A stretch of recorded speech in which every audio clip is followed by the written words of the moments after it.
அசிங்கமான வாத்து குஞ்சு. இன்றைய கதையின் தலைப்பு அசிங்கமான வாத்து குஞ்சு. எனவே கதையை ஆரம்பிக்கலாம்.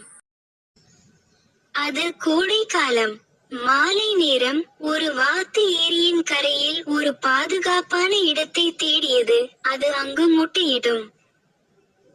நீண்ட தேடலுக்கு பிறகு ஒரு மரத்தடியில் தனது இடத்தை தேர்ந்தெடுத்து அங்கு 5 முட்டைகளை இட்டார். அவர் முட்டைகளை கவனமாக பார்த்தபோது அவற்றில் ஒன்று மற்றவற்றிலிருந்து வித்தியாசமாக இருப்பதை கண்டார். இதை பார்த்து அவள் கொஞ்சம் கவலைப்பட்டாள். ஆனால் முட்டைகள் பொரிக்கும் வரை காத்திருப்பது நல்லது என்று அவள் நினைத்தாள். சில நாட்களுக்கு பிறகு ஒரு நாள் காலையில் சிறிய மற்றும் அழகான வாத்துகள் அவளது 4 முட்டைகளிலிருந்து வெளிவந்தன. அவர்கள் அனைவரும் மிகவும் அழகாகவும் விளையாட்டுத்தனமாகவும் இருந்தனர். அந்த 4 குழந்தைகளையும் பார்த்த வாத்து மிகவும் மகிழ்ச்சியடைந்தது.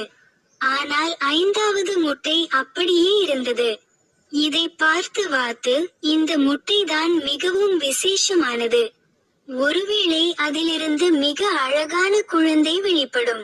அதனால் தான் இவ்வளவு நேரம் எடுக்கிறது என்று நினைத்தது.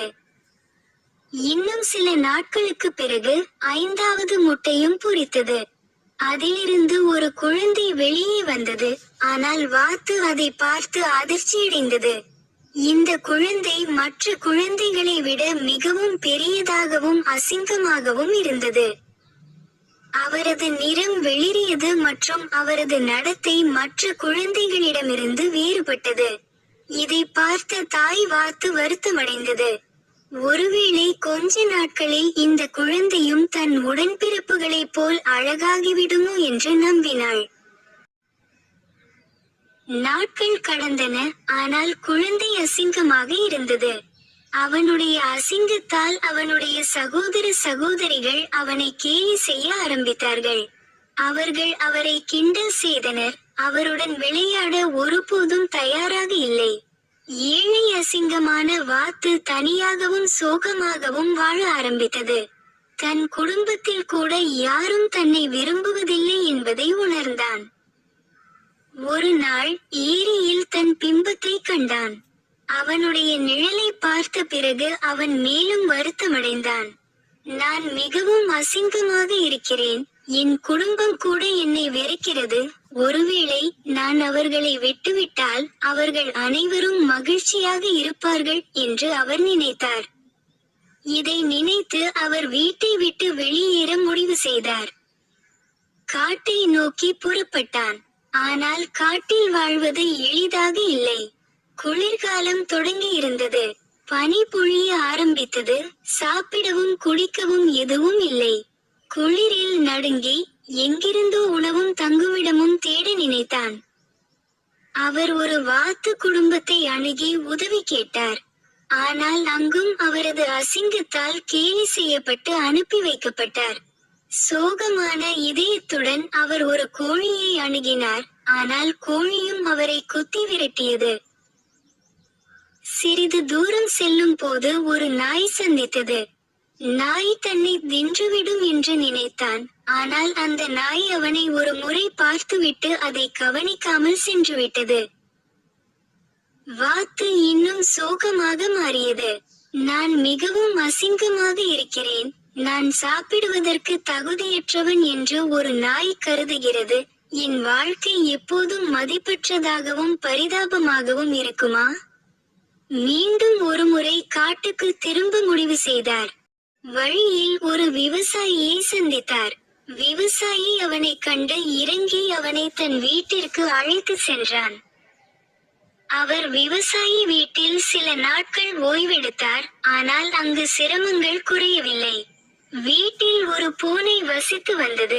அது அவரை எப்போதும் தொந்தரவு செய்தது. இறுதியில் அவரும் விவசாயியின் வீட்டை விட்டு வெளியேறி மீண்டும் காட்டில் வசிக்கச் சென்றார். குளிர்காலம் முடிந்து வசந்தம் வந்துவிட்டது.